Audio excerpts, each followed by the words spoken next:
حضرت عبداللہ بن مبارک رحمۃ اللہ علیہ کا واقعہ لکھا ہے کہ آپ مرض وفات میں مبتلا تھے۔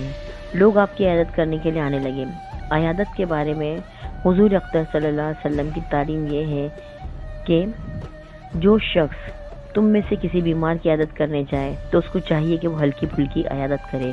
بیمار کے پاس زیادہ دیر نہ ٹھہرے،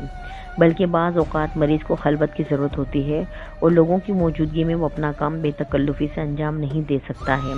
اس لیے مختصر عیادت کر کے چلے آؤ اور اس کو راحت پہنچاؤ، تکلیف مت پہنچاؤ۔ بہرحال حضرت عبداللہ بن مبارک رحمۃ اللہ علیہ بستر پر بیٹھے ہوئے تھے۔ ایک صاحب عیادت کے لیے آ کر بیٹھ گئے اور ایسے جم کر بیٹھے کہ اٹھنے کا نام ہی نہیں لیتے، اور بہت سے لوگ عیادت کے لیے آتے رہے اور مختصر ملاقات کر کے جاتے رہے، مگر وہ صاحب بیٹھے رہے،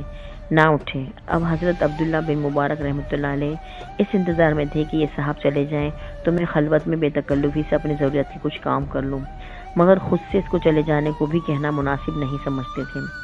جب کافی دیر گزر گئی اور اللہ کا بندہ اٹھنے کا نام ہی نہیں لے رہا تھا تو حضرت عبداللہ بن مبارک رحمۃ اللہ علیہ نے ان صاحب سے فرمایا، میری بیماری کی تکلیف تو اپنی جگہ پر ہے، لیکن عیادت کرنے والوں نے علیحدہ پریشان کر رکھا ہے کہ عیادت کے لیے آتے ہیں اور پریشان کرتے ہیں۔ آپ کا مقصد یہ تھا کہ شاید یہ میری بات سمجھ کر چلا جائے، مگر وہ اللہ کا بندہ پھر بھی نہیں سمجھا اور حضرت مبارک رحمۃ اللہ علیہ سے کہا کہ حضرت اگر آپ اجازت دیں تو کمرے کا دروازہ بند کر دوں تاکہ کوئی دوسرا شخص عیادت کے لیے نہ آئے۔ حضرت عبداللہ بن مبارک نے جواب دیا، ہاں بھائی بند کر دو، مگر اندر سے بند کرنے کے بجائے باہر سے جا کر بند کر دو۔ بہرحال بعض لوگ ایسے ہوتے ہیں کہ جن کے ساتھ ایسا معاملہ بھی کرنا پڑتا ہے، اس کے بغیر کام نہیں چلتا، لیکن عام حالت میں حتی الامکان یہ کوشش کی جائے